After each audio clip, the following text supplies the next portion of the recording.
Nabi SAW mengatakan, la darara wa la dirar. Tidak boleh membahayakan diri sendiri maupun orang lain. Di antara bentuk wasiat yang haram adalah wasiat yang merugikan ahli waris. Seperti menghalangi ahli waris untuk mendapatkan jatah warisannya. Assalamualaikum warahmatullahi wabarakatuh. Alhamdulillahi rabbil alamin. Wabihi nasta'inu ala umurid dunya wad din. Wa ashhadu an la ilaha illallah wahdahu la syarika lah. Wa ashhadu anna Muhammadan abduhu wa rasuluh. Allahumma salli wa sallim ala sayyidil mursalin nabiyina wa maulana Muhammadin wa ala alihi wa sahbihi ajma'in. Jamaah yang dimuliakan Allah Subhanahu wa taala, kita memohon kepada Allah Subhanahu wa taala pertolongan agar bisa mendapatkan ilmu yang bermanfaat dan menghasilkan amal yang saleh dari ilmu yang kita pelajari. Allahumma anfa'na bima 'allamtana wa 'allimna ma yanfa'una warzuqna ilma. Allah melarang wasiat yang merugikan ahli waris dalam firman-Nya di surat An-Nisa ayat 12, "Min ba'di wasiyatin yusa biha aw dainin ghaira mudar wasiyatan min Allah." Setelah dipenuhi wasiat yang dibuat olehnya atau sesudah dibayarkan utangnya dengan tidak memberikan madarat kepada ahli waris. Wasiyatan minallah itu adalah syariat dari Allah, wasiat dari Allah. Yang dimaksud ghaira mudarin, tidak memberatkan di situ, tidak memberikan mudarat di situ adalah untuk wasiatnya. Tapi kalau utangnya tetap wajib ditunaikan. Karena itu bukan hak milik mayit. Itu adalah uang orang lain yang dibawa oleh mayit. Dan disebutkan dalam hadis dari Abu Hurairah radhiyallahu anhu, Nabi SAW menyebutkan ancaman bagi orang yang melakukan doror ketika berwasiat. Beliau bersabda, "Innar rajula la ya'malu wal mar'ata bi ta'atillah 60 sanatan. Thumma yahduruhuma al-mautu fayudarrani fil wasiyah fatajibu lahum an-nar." Ada orang, laki dan wanita. Maksudnya adalah hamba Allah secara umum. Ada orang yang, laki maupun wanita, hamba Allah secara umum, yang dia beramal ketaatan kepada Allah selama 60 tahun. Dia beramal ketaatan selama 60 tahun. Berarti berapa usianya? Berapa usianya? Usianya bisa 75. Karena misalnya masa balik tidak dihitung. Dia beramal ketaatan sejak dia balik, usia 15 misalnya, sampai selama 60 tahun. Berarti di usia 75 dia tutup usia, dia mati. Ketika datang kematian, orang ini memberikan wasiat yang merugikan ahli waris, memberikan madarat kepada ahli waris. Apa kata Nabi SAW? "Fatajibu lahuman nar", maka dia masuk neraka. Waliyadzubillah. Waliyadzubillah. Meskipun hadis ini dinilai dhaif oleh sebagian ulama, namun mereka menegaskan bahwa wasiat yang merugikan ahli waris hukumnya terlarang, bahkan termasuk dosa besar. Ibnu Abbas pernah mengatakan, "Al-idraru fil wasiyati minal kabair." Memberikan madarat dalam wasiat termasuk kabair, termasuk dosa besar. Kenapa termasuk dosa besar?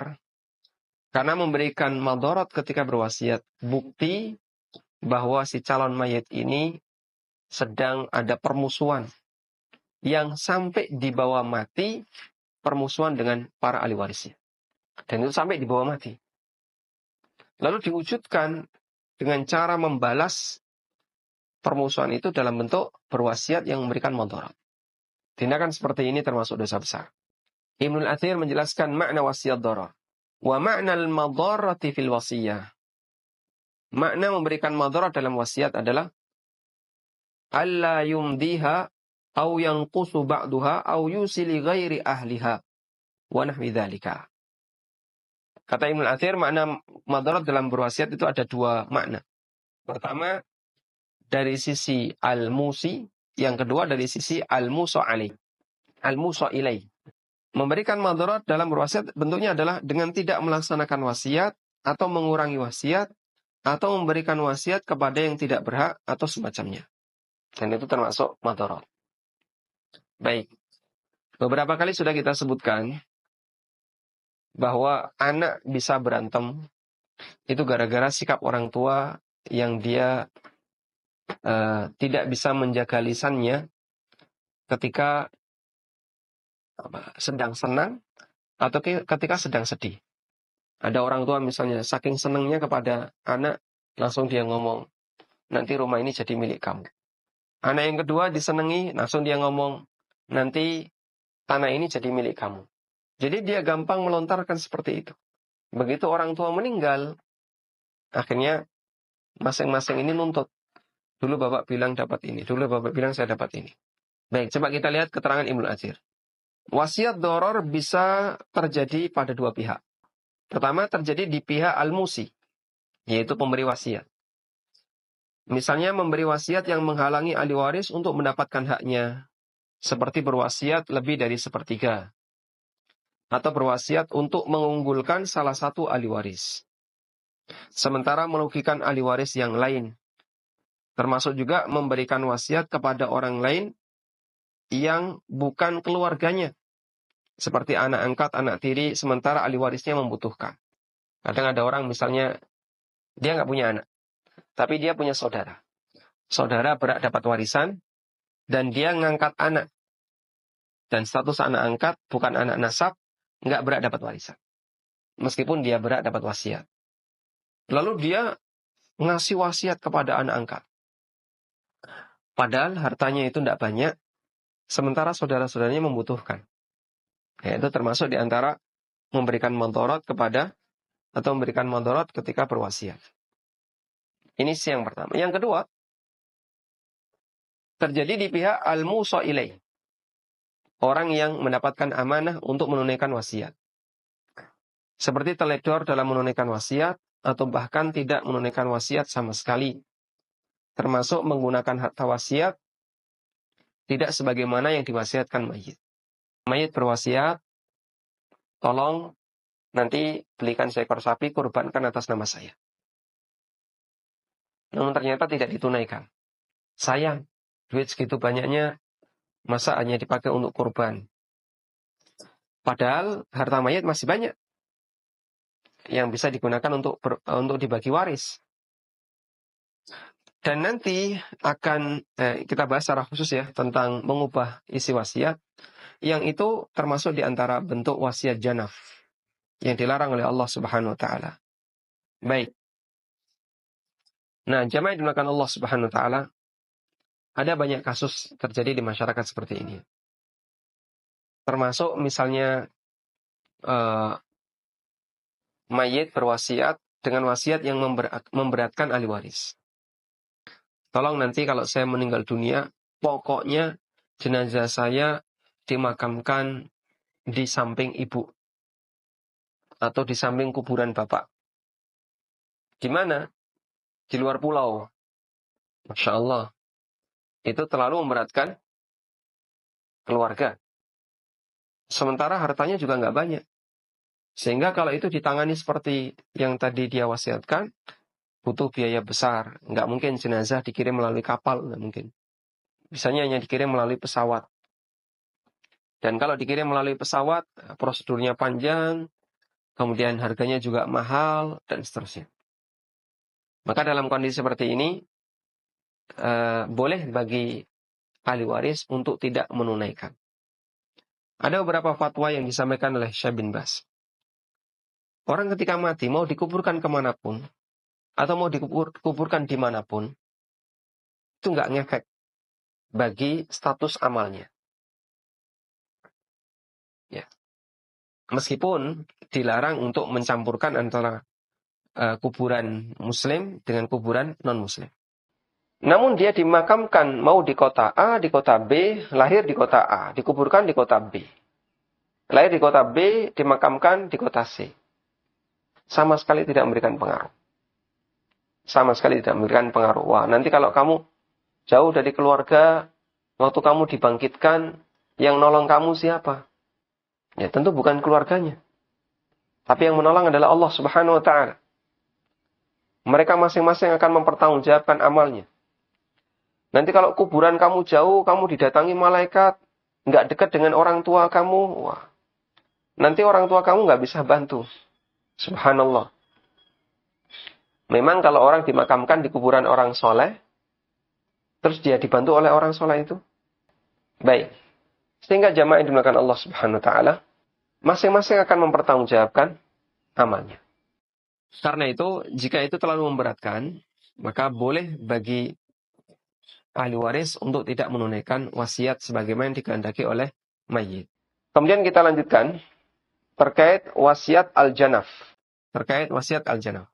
Para ulama mengatakan wasiat doror atau wasiat yang merugikan ahli waris ada dua. Pertama adalah wasiat janaf, yang kedua wasiat itsm.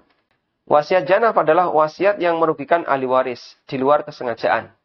Wasiat itsm adalah wasiat yang merugikan ahli waris dengan kesengajaan. Allah Ta'ala berfirman, "Faman khafa min musin janafan aw itsman fa aslaha bainahum fala itsma alaihi innallaha ghafurur rahim." Barang siapa yang khawatir terhadap orang yang berwasiat itu berlaku janaf atau berbuat ism, ism artinya dosa. Dia berlaku janaf atau berbuat ism, lalu dia mendamaikan antara mereka, fala junaha alaihi, maka tidak ada dosa baginya. Innallaha ghafurur rahim. Sesungguhnya Allah Maha Pengampun lagi Maha Menyayangi. Ibnu Qayyim mengatakan, waqad jawwaza subhanahu wa ta'ala ibtala wasiyatil janafi wal ismi wa ayyuslihal wasi au ghairihi bainal warathati wal musalahu.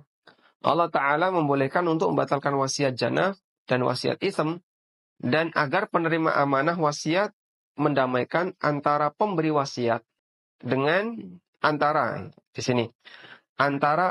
orang yang menerima wasiat dengan ahli warisnya. Wal musalahu atau dengan orang yang menerima wasiat. Baik, kita coba ulang ya. Istilah-istilah ini sebenarnya bisa kita pakai terus. Ada al-wasi, ada al-musalahu. Al-wasi itu apa? Orang yang mendapatkan amanah wasiat. Sedangkan al-musalahu adalah orang yang mendapatkan manfaat dari wasiat. Si A berwasiat kepada si B, wahai B, kalau saya mati tolong serahkan uang 10 juta kepada C. Maka B disebut al-musalahu, si B disebut al-wasi, sedangkan C disebut al-musalahu. Kata Ibnu Qayyim, al-wasi yaitu si penerima pesan wasiat, penerima amanah wasiat, agar mendamaikan antara pemberi wasiat dengan ahli warisnya. Sehingga nanti kalau misalnya, ini terlalu berlebihan, kebanyakan, jatah ahli waris menjadi sedikit. Nah, nanti silahkan didamaikan.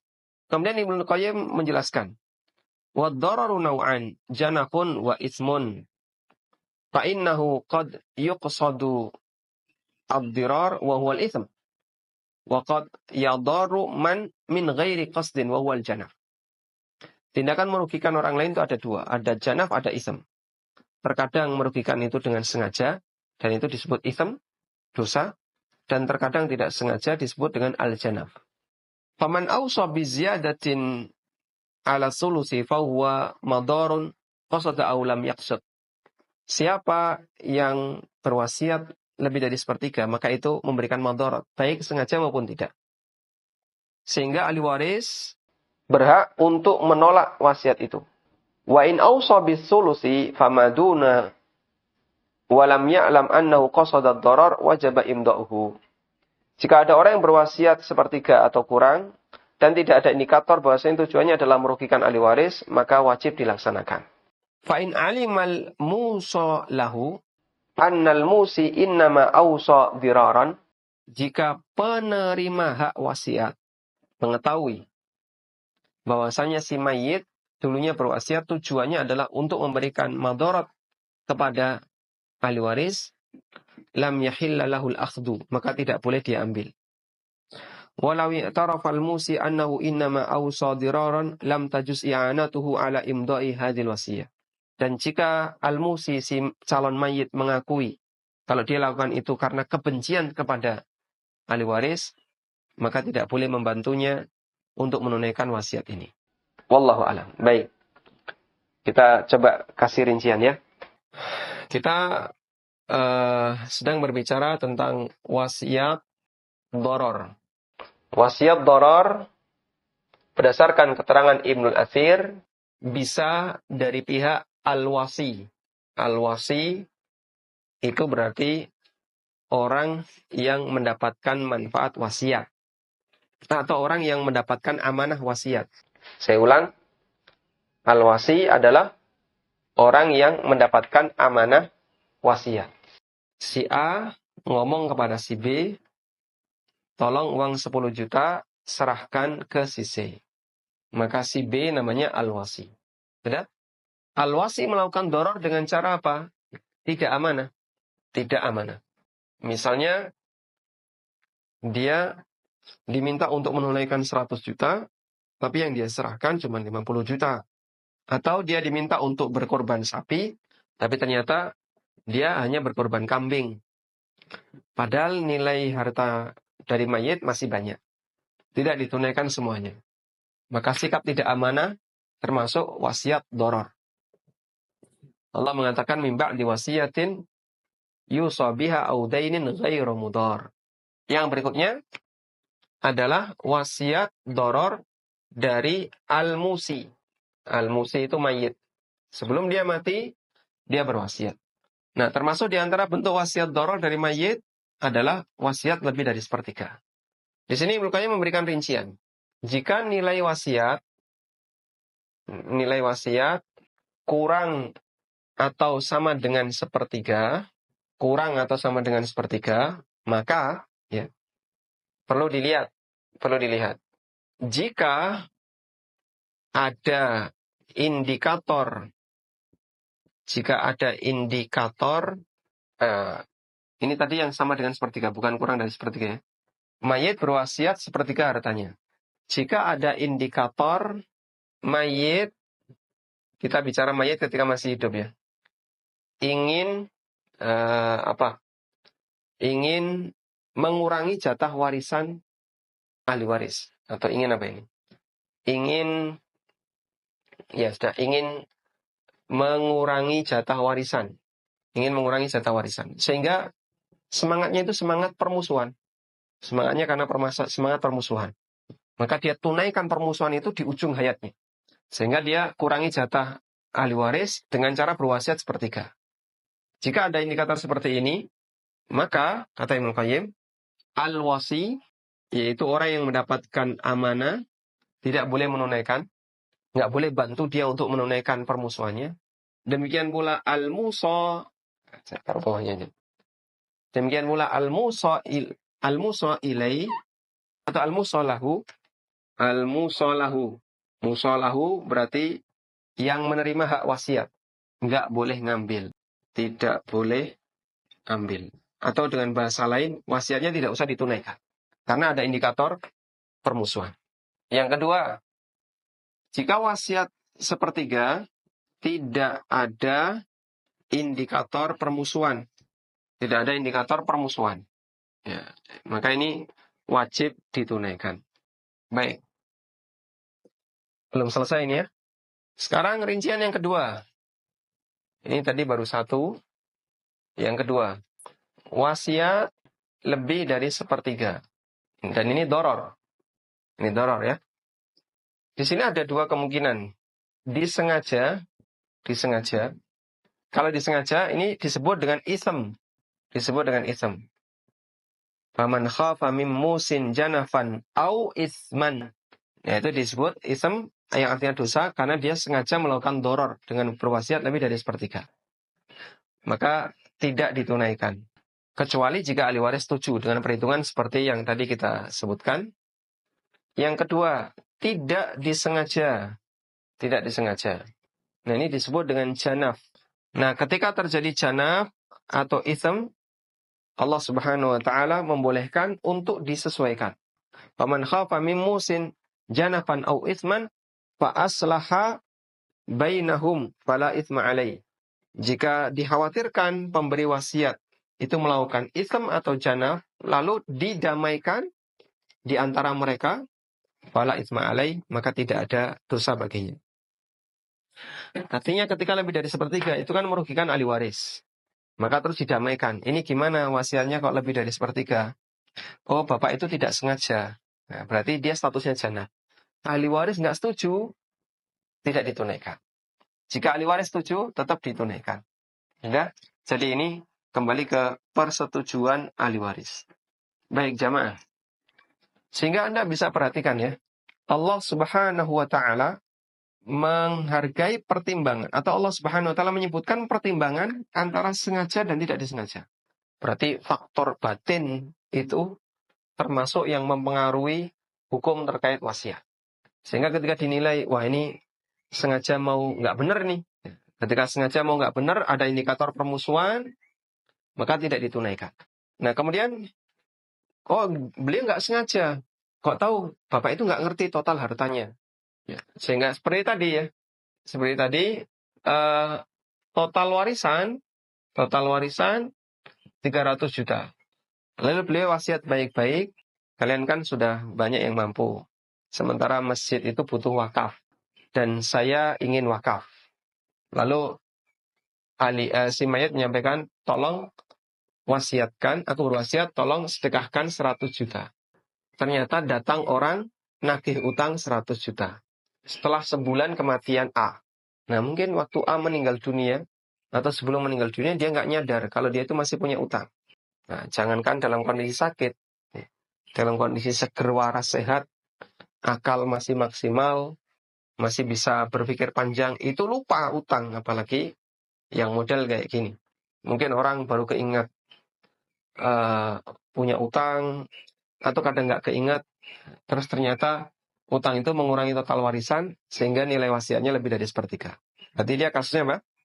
Janaf. Dan kalau janaf, silahkan dilakukan islah untuk mendamaikan di antara ahli waris dengan al-musalahu, orang yang mendapatkan manfaat wasiat. Wallahu ta'ala alam. Walhamdulillahirabbil alamin.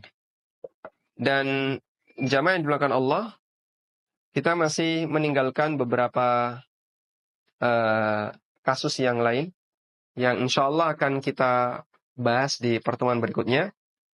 Dan tentang wasiat al-janah, saya juga sebutkan ada satu contoh kasus, tapi ini sifatnya hanya kasus atau jawaban penjelasan, tidak ada perhitungan.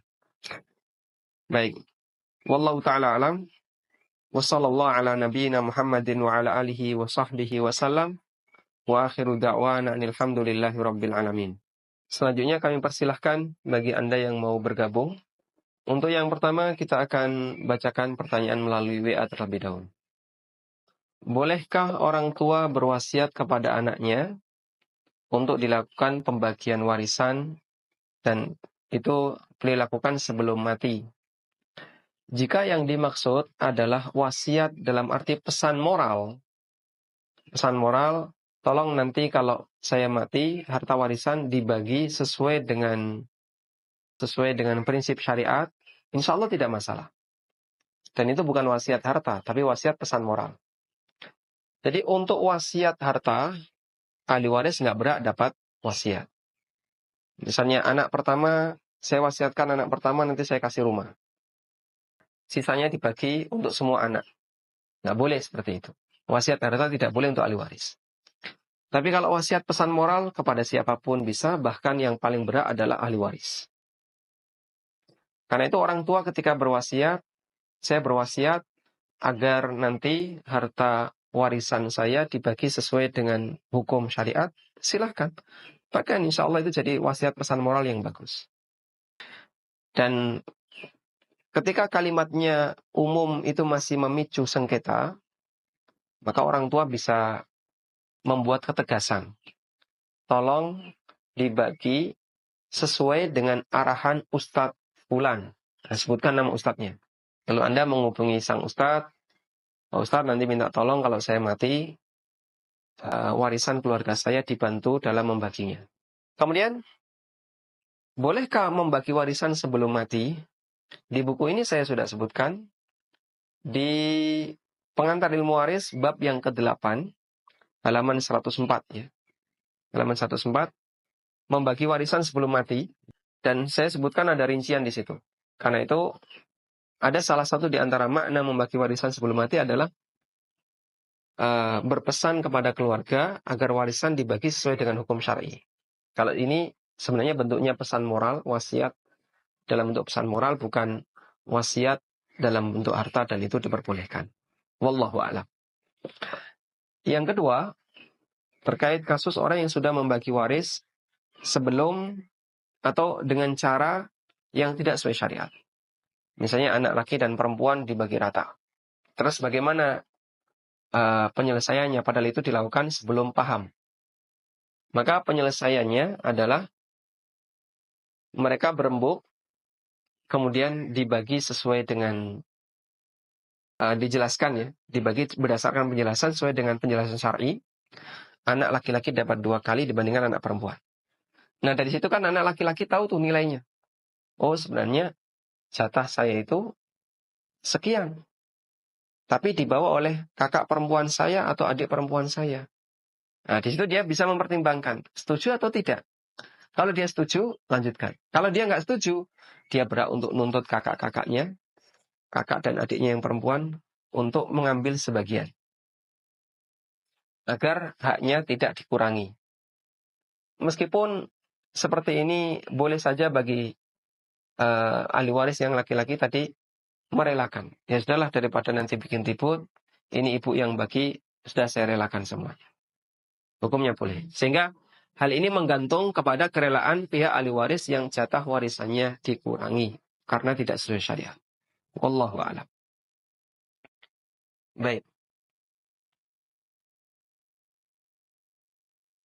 Silahkan. Putus ya. Kita baca pertanyaan melalui WA.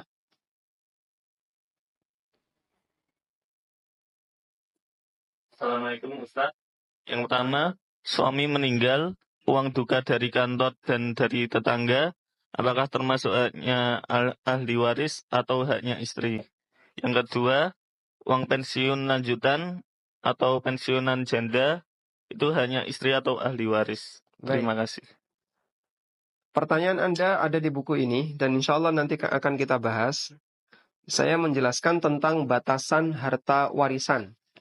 Ada uang duka, ada uang pensiunan, ada uang apalagi, misalnya asuransi, dan aneka jenis-jenis uang. Di sini saya sebutkan ada 5. Uang pensiun, simpanan kematian, santunan asuransi dari negara, uang ganti rugi karena pembunuhan, termasuk juga karena kecelakaan. Kemudian sumbangan ketika takziah atau uang duka. Ada di halaman 134. Mulai dari halaman 134. Insya Allah akan kita bahas, sehingga kami belum bisa mengangkat pertanyaan ini sekarang. Baik. Silahkan Bapak. Assalamualaikum Ustaz. Waalaikumsalam warahmatullahi. Silahkan Bapak. Ini mau tanya kedua waris bisa dong Ustaz? Baik, silahkan. Ya. Ustaz, kan kemarin Ustaz bilang begini, kalau sudah ditentukan gaji karyawan itu berapa persen dari keuntungan maksudnya dari pendapatan tiap bulan itu.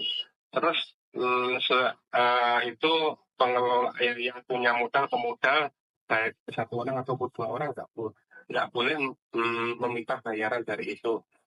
Tapi seumpama yang pemodal itu mempekerjakan anaknya atau istrinya sehingga dia dapat mendapat bagian dari perusahaan itu gimana Ustaz?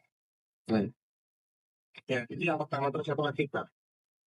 Nah, Ustaz, terus kan begini, kita itu kerjasama. Terus dalam kerjasama itu, saya itu kadang berperan sebagai keuangan. Keuangan itu kadang saya itu belanja itu saya mengambil keuntungan dari kerja. Keuntungan saya itu bukan dari menaikkan harga barang itu. Saya di Timur Leste itu saya sistemnya kalau pada waktu mata uang itu naik turun, pas saya belanja itu ada keuntungan, terus saya masukkan ke bukuan. Tapi kalau belum ada keuntungan dari sistem naik turun mata uang itu, belum bisa masukkan ke bukuan, itu apakah boleh Ustaz? Baik. Itu saja Ustaz. Cukup Bapak. Sudah kalau kaitan. Wa jazakumullahu khairan. Assalamualaikum warahmatullahi wabarakatuh. Waalaikumsalam warahmatullahi wabarakatuh. Yang pertama, apabila gaji yang dimaksud di sini adalah untuk unit usaha milik Bapak pribadi, maka owner boleh nggak ketika kerja dapat gaji? Jawabannya terserah. Karena tidak ada pihak lain yang terlibat di situ selain karyawan. Sehingga dia bekerja mau digaji maupun tidak digaji, terserah beliau. Demikian pula dia boleh mempekerjakan anaknya. Saya punya perusahaan, lalu anak saya minta kerja di perusahaan saya. Kemudian dia saya gaji. Silahkan sah-sah saja, karena itu perusahaan milik pribadi. Baik. Yang kita bahas adalah ketika perusahaan itu perusahaan kerjasama. Bapak dan teman Bapak bekerja sama. Nah, jika dua-duanya kerja bareng, modal bareng, kerja bareng. Lalu sepakat, nanti kerja kita akan kita gaji. Insya Allah selama tidak ada pihak yang merasa dirugikan dalam hal ini, silahkan dilakukan. Tidak ada masalah. Tapi kalau salah satu pihak ngasih modal saja, yang satu pihak modal plus kerja, kemudian kerjanya minta digaji, nah ini ada potensi merugikan pemodal. Kok bisa? Kalau usaha ini gagal, misalnya si A modal saja, si B modal dan kerja. Lalu mereka kerjasama. Jika usaha itu gagal, sementara kerja si B dibayar, berarti coba kita perhatikan, B sudah mendapatkan untung dari unit usaha yang dia kerjakan itu, sementara si A sebagai pemodal saja, dia nggak dapat apa-apa, bahkan nilai duitnya berkurang. Karena dipakai untuk biaya operasional sebagian, yaitu untuk menggaji si B. Nggak boleh yang kayak gini. Jadinya B mendapatkan keuntungan, aman dia. Sementara si A belum pasti untung, dan ada potensi rugi. Makanya yang seperti ini tidak diperbolehkan oleh para ulama. Menurut pendapat yang lebih mendekati. Baik. Kemudian kasus yang kedua. Bapak bekerja sama dengan orang lain. Lalu mendapatkan untung. Dalam arti ketika pengadaan barang, dapat untung. Ibnu Qudamah menyebutkan bahwa musyarakah itu dibangun di atas prinsip al-wakalah wal amanah. Dibangun di atas prinsip wakalah dan amanah. Ya. Artinya, jika saya bekerja sama dengan A, maka saya adalah wakil A wakil saya. Dan saya mendapatkan amanah dari si A. Sebagaimana pula A mendapatkan amanah dari saya. Sehingga ketika kita kerja terpisah, yang satu misalnya di kantor, yang satu di luar, lalu saya mendapatkan untung. Misalnya saya bagian pengadaan, lalu saya dapat untung. Dari apapun bentuknya. Dari apapun bentuknya. Baik bonus, tips, apa lagi? Misalnya tadi termasuk selisih nilai mata uang. Di anggaran misalnya $100. Ketika belanja ternyata dolar naik. Sehingga Anda bisa belanja lebih. Ya. Terpenuhi kebutuhan senilai $100 plus ada tambahan. Karena dolarnya naik. Maka Anda mendapatkan keuntungan dari nilai dolar yang naik. Gimana ini? Semuanya wajib dilaporkan. Sesuai kondisi real yang Anda alami.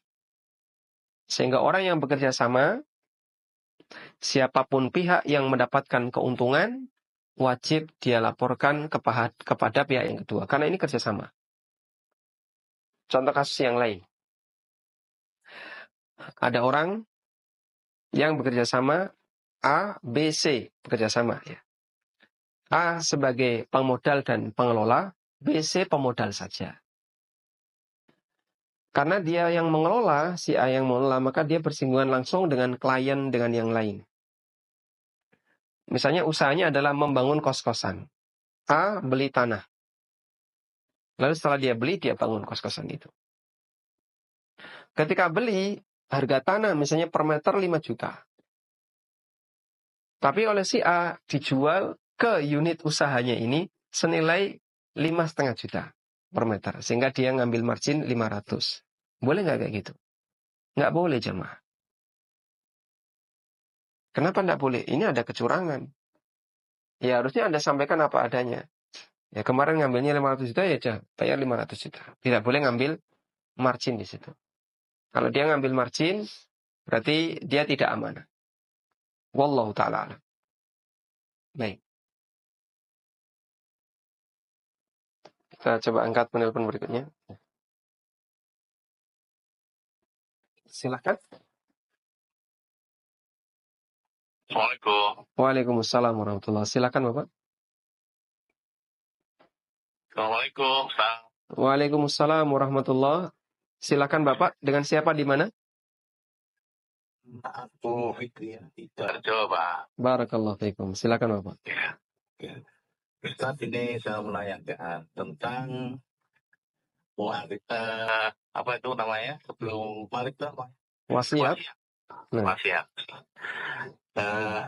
Kalau misalnya harta kita yang mau kita wasiatkan cuma biji dari sepertiga, tetapi sebelumnya itu kita kumpulkan semua ahli waris, kemudian kita minta persetujuan mereka, kemudian kita mau mewasiatkan yang hartanya itu lebih dari sepertiga. Kalau misalnya ahli waris semuanya itu setuju, apakah boleh dilaksanakan seperti itu, Ustaz?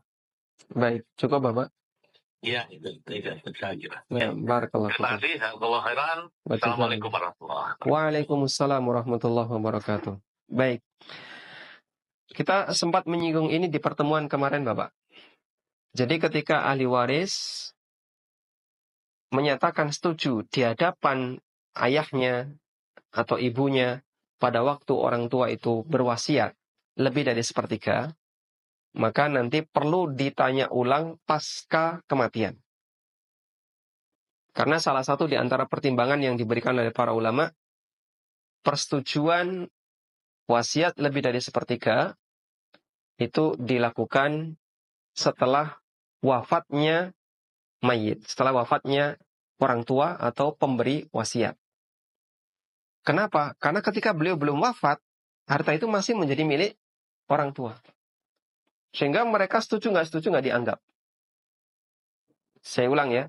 Kalau saya mengatakan, saya punya uang 100 juta, saya mengatakan, nanti tolong wasiat, saya berwasiat, tolong serahkan 50 juta untuk yayasan X.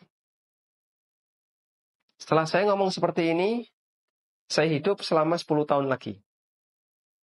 Berarti selama 10 tahun, uang 50 juta itu milik siapa? Milik saya. Sehingga boleh saya pakai, boleh saya gunakan. Masih milik saya. Karena ketika saya berwasiat, sebatas dinyatakan wasiat itu tidak memindahkan hak milik. Perpindahan hak milik terjadi setelah saya mati. Dan itu saya sampaikan di depan anak-anak. Semuanya setuju, nggak ada yang protes. Maka persetujuan mereka itu nggak dianggap. Kenapa? Oh, belum pindah hak milik. Belum terjadi perpindahan hak milik. Masih milik saya. Mau kamu setuju, tidak setuju, ini milik saya. Karena saya belum mati. Baik. Nah, begitu saya sudah mati, mereka ditanya lagi. Dulu Bapak berwasiat 50 juta. Yang itu lebih dari sepertiga. Kalian setuju atau tidak? Nah, ada faktor segan, ada faktor nggak enak kalau ngomong nggak setuju di depan orang tua. Sekarang kan orang tua udah mati. Sekarang kalian bisa ngomong. Setuju atau tidak? Yang dulu nggak berani, nggak setuju, mulai bilang, saya setuju. Setuju. Saya nggak setuju. Wah, ketahuan. Mana yang setuju, mana yang tidak setuju. Makanya perlu ditanya ulang, pasca kematian orang tua, apakah setuju ataukah tidak jika Bapak wasiat lebih dari sepertiga. Sehingga faktor segan, faktor nggak nyaman, nggak enak, sudah hilang, disebabkan karena pemberi wasiat sudah meninggal, sehingga tidak ada yang ditakuti, tidak ada yang disegani, kembali kepada kerelaan masing-masing individu. Wallahu ta'ala alam, demikian yang bisa kita sampaikan untuk kajian di sesi ini. Semoga Allah Subhanahu wa taala memberkahi apa yang kita pelajari. Wa sallallahu ala nabiyyina Muhammadin wa ala alihi wa sahbihi wa sallam. Wa akhiru da'wana alhamdulillahi rabbil alamin. Subhanakallahumma wa bihamdika asyhadu an la ilaha illa anta astaghfiruka wa atubu ilaik. Wassalamualaikum warahmatullahi wabarakatuh.